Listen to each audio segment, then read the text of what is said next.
বহিৰাজ্যত পুনৰ অসমৰ যুৱকৰ ৰহস্যজনক মৃত্যু। বেংগালুৰুত একেটা কোঠাতে উদ্ধাৰ 4 অসমীয়া যুৱকৰ মৃতদেহ।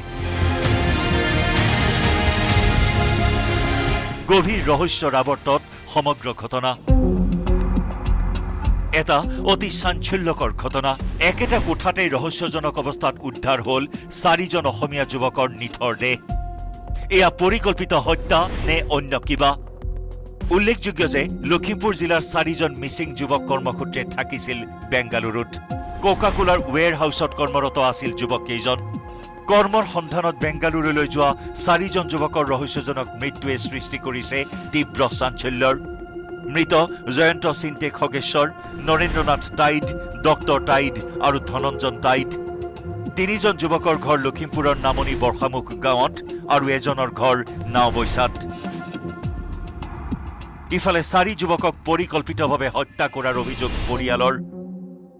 11টা বজাত ফোন কৰিছিলে, তাৰপিছত 3টা বজাত ফোন কৰিছিলে, তাৰপিছত 11টা বজাৰ পৰা তাৰ পৰা ফোন কৰিছে মহিলে বোলে। এটা এনেকৈ চিবলাংকাই পৰি আছে পিতকে, তাৰপিছত 2টা মানে বহা জেগাতে আছে। এটা এনেকৈ হেৰি বহি লৈ পিনি সেই নিৰঞ্জন দাইদে একেবাৰে কঁকালখন বেকা হৈ বহি থকা দেখিছোঁ আমি মোবাইল।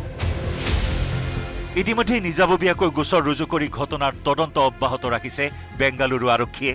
ঘটনাস্থলীত উপস্থিত হৈ তন্ন তন্নকৈ কোঠাটো পৰীক্ষা কৰে বেংগালুৰু আৰক্ষীয়ে। ঘটনা কেনেকৈ সংঘটিত হ'ল, কোন জড়িত এই ঘটনাত তাৰ ক্লু বিচাৰি বেংগালুৰু আৰক্ষীৰ অব্যাহত আছে তদন্ত।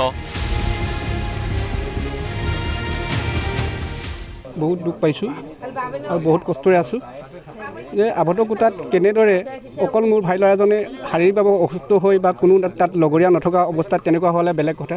কাম কৰিলেই নে নকৰিলেই নে কিয় কেনেকৈ কি হ'ল জানো, তেনেকুৱাতে এতিয়া ল'ৰাজন তাত মৰি থাকিলে। ধুনীয়াকৈ কথা পাতিছিলোঁ 3টা বজালৈকে। তাৰপাছত 3টা 10-15 মিনিটৰ পাছত ল'ৰাজন কেইজন মৰি আছিল বুলি আমি তাৰ পৰা ফোন আহিলেগৈ। ইফালে 4জন যুৱকৰ ৰহস্যজনক মৃত্যুৰ খবৰ পোৱাৰ পিছতেই মূৰত সৰগ ভাগি পৰিছে পৰিয়ালকেইটাৰ। অতি দৰিদ্ৰ পৰিয়ালকেইটাৰ যুৱককেইজনে কামৰ সন্ধানত গৈ এনেদৰে বেংগালুৰুত ৰহস্যজনক মৃত্যুক সাৱটি লোৱা ঘটনাই সমগ্ৰ অঞ্চলজুৰি শোকৰ ছাঁ পেলাইছে। ঘটনাৰ উচিত তদন্ত কৰাৰ লগতে মৃতদেহ স্বগৃহলৈ অনাৰ ব্যৱস্থা কৰাৰ দাবী পৰিয়ালৰ। ঘৰলৈ আনি মৃতদেহ গতিৰ কাৰণে আমাৰ যিটো ব্যৱস্থা কৰিব লাগে এইটো চৰকাৰে কৰিলে আমি নতৈ সুখীয়াম। আমাৰ গাঁৱলৈকে আনি দিব লাগে, এইটোহে আমাৰ অসম চৰকাৰলৈকে চবলৈকে আমি আমন্ত্ৰণ জনাইছোঁ। মাননীয় মুখ্যমন্ত্ৰী তথা আমাৰ ঢকুৱাখানা সমষ্টিৰ বিধায়ক মাননীয় নৱকুমাৰ দলে ডাঙৰীয়ালৈ মই অনুৰোধ জনাইছোঁ যাতে আজিৰ ভিতৰতে সেই মৃতদেহখিনি আহি কিনি আমাৰ পৰিয়ালবৰ্গক সমৃদ্ধি আমাৰ সুসন্তপ্ত পৰিয়ালক যে সমবেদনাৰে জ্ঞাত কৰে। ইফালে পৰিয়ালে 4 যুৱকৰ মৃতদেহ স্বগৃহলৈ অনাৰ ব্যৱস্থা কৰাৰ দাবী কৰাৰ পিছতেই মুখ্যমন্ত্ৰীয়ে প্ৰতিক্ৰিয়া প্ৰকাশ কৰে। সম্পূৰ্ণ চৰকাৰী খৰচত শ্ৰদ্ধাঞ্জলি আঁচনিৰ অধীনত 4 যুৱকৰ মৃতদেহ ঘৰলৈ অনা হ'ব বুলি ঘোষণা মুখ্যমন্ত্ৰীৰ। লগতে ঘটনাৰ উচিত তদন্তৰ আশ্বাস মুখ্যমন্ত্ৰীৰ। এইটো এটা ৰাতিপুৱাই বহুত দুখৰ খবৰ আমি পাইছোঁ। মই ইতিমধ্যে পুলিচক নিৰ্দেশ দিছোঁ যে বাংগালুৰুৰ পুলিচ কমিশনাৰ লগত কথা পাতিব লাগে, ঘটনাৰ তদন্তও কৰিব লাগে আৰু মৃত শৰীৰকেইটা সন্মান সহকাৰে অসমলৈ উভতাই আনিব লাগে।